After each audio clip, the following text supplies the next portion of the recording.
उस लक्ष्य पर निशाना लगाना लगभग असंभव होगा जिसे आप देख नहीं सकते, और उस लक्ष्य पर निशाना लगाना तो असंभव ही है जिसे आप जानते ही नहीं। लक्ष्य के बारे में आपने अक्सर अर्जुन द्वारा चिड़िया पर निशाना लगाने की बात पढ़ी या सुनी होगी। अर्जुन के अलावा बाकी को लक्ष्य दिखाई ही नहीं दे रहा था। वे लक्ष्य के आसपास का सारा तामझाम देख पा रहे थे, बस चूक रहे थे तो लक्ष्य से। इसलिए गुरु द्रोणाचार्य ने उन्हें लक्ष्य संधान की आज्ञा ही नहीं दी। जो लक्ष्य को ही स्पष्ट रूप से नहीं देख पा रहा, वह लक्ष्य का संधान क्या करेगा। लक्ष्य स्पष्ट था तो अर्जुन ने चिड़िया की आंख की पुतली का भेदन कर दिया। ऐसा ही एक उदाहरण है द्रौपदी के स्वयंवर का। वहाँ लक्ष्य संधान करना था चलते हुए चक्र में से घूमती हुई मछली का, उसे देखना भी था तेल की कड़ाही में। इसमें लक्ष्य स्पष्ट चाहिए था, लक्ष्य के स्वभाव को समझने की जरूरत थी और उन संभावनाओं को जांचना परखना आवश्यक था जिसमें से लक्ष्य को देखना है। जटिल लक्ष्य के संधान में कई सावधानियां रखनी होती हैं, अर्थात उसके लिए विशेष कुशलता चाहिए होती है साधक में। इसलिए विचार कीजिए कि आपका लक्ष्य क्या है, इस वर्ष के आपके क्या लक्ष्य हैं, अगले 12 महीनों में आप क्या प्राप्त करना चाहते हैं। इसकी एक लिस्ट बनाइए ताकि आपको लक्ष्यों पर ध्यान केंद्रित करने में सहायता मिल सके। एक कागज़ लें और लिस्ट में 1 से 10 तक के अंक लिख लें। अब आप यह विचार करें कि यदि आपको इस बात की गारंटी दी जाए कि आप असफल नहीं हो सकते तो आप क्या करेंगे। यदि आपको बता दिया जाए कि आपके लिए असफल होना असंभव है तो आप क्या करेंगे। आप क्रिसमस की सुबह सोचने वाले बच्चे की तरह सोचें कि जो भी आप चाहते हैं उसे आप समय पर ही प्राप्त कर सकते हैं। कुछ भी आप कम से कम चीज़ें लिख लें, यदि इनकी संख्या अधिक हो तो भी उन्हें लिख लें। अपनी वर्तमान परिस्थितियों द्वारा स्वयं को सीमित ना करें, जो भी चाहें आप उसे प्राप्त कर सकते हैं। आपके लिए असफल होना अब असंभव है।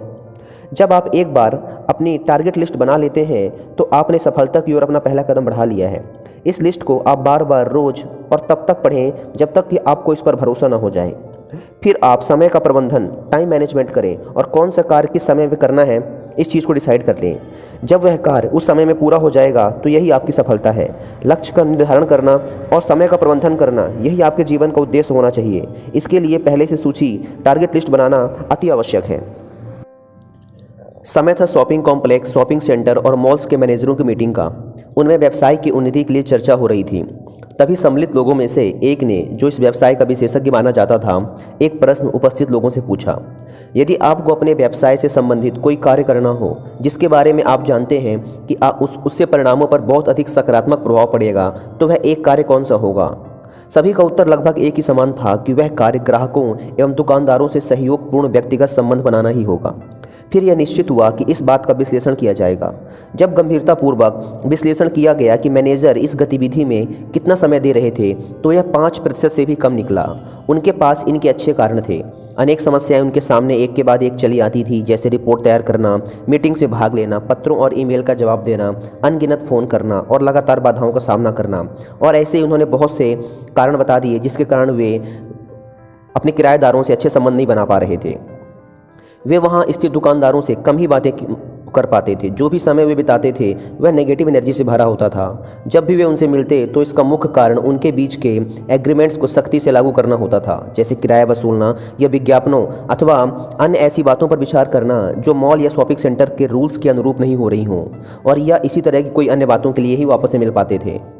लाभ या संपन्नता की बात तो रहने ही दी जाए तो दुकानदार अपनी नैया पार लगाने के लिए संघर्ष कर रहे थे।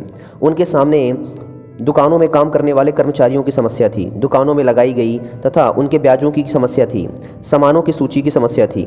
ऐसे ही उनके सामने ढेर सारी समस्याएं थीं। कुछ सामान्य रूप से अच्छे व्यापारी थे, फिर भी उन्हें सहायता की आवश्यकता थी। वे मॉल या शॉपिंग सेंटर के मैनेजरों से मिलना तो क्या, उनकी शक्ल भी नहीं देखना चाहते थे। अर्थात वे उन्हें भी एक समस्या ही मानते थे जिससे उन्हें रोज़ जूझना पड़ता था।